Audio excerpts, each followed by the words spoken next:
May is Mental Health Awareness Month, so I want to show you that phrase in sign language. Mental or mind, just point to your head. Mental. Health, so you can make H's, start at the top of your chest and then go down to your stomach.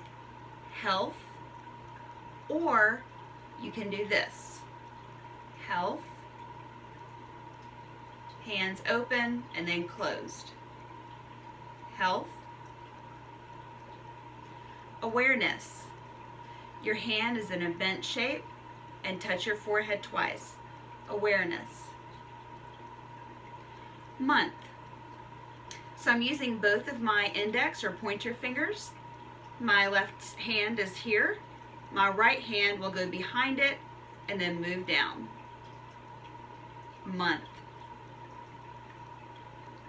Month. Mental health or mental health awareness month.